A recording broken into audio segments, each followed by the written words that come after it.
এই যে আমার লায়লা চারা খাচ্ছে, অতি শীঘ্রই সে ডিমে চলে আসবে ইনশাল্লাহ। নটটা খুবই ইয়াং, শুধু দেখার বিষয় হচ্ছে এর ডিমগুলো জমবে কিনা। নটটার এখনও আরও 3 ফেদার বাকি, এখন নটটা 7 ফেদারের।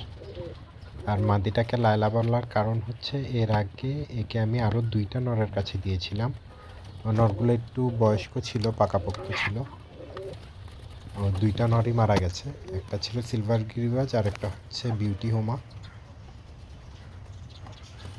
তো এখন এই ইয়াং নটটা দেখার বিষয় যে কয়দিন থাকে, কি আসে বিষয়।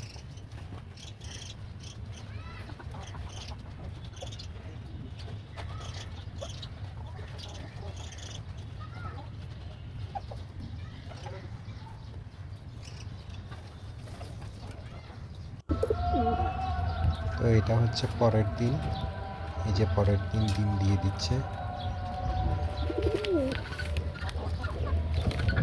এই যে ডিম দিয়ে দিবে।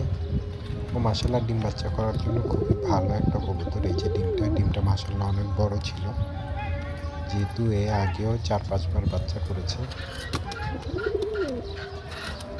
ডিমের খুবই কেয়ার নেয়। আর আমি অবাক হচ্ছি যে ইয়াং নটটা এত ছোট বয়সে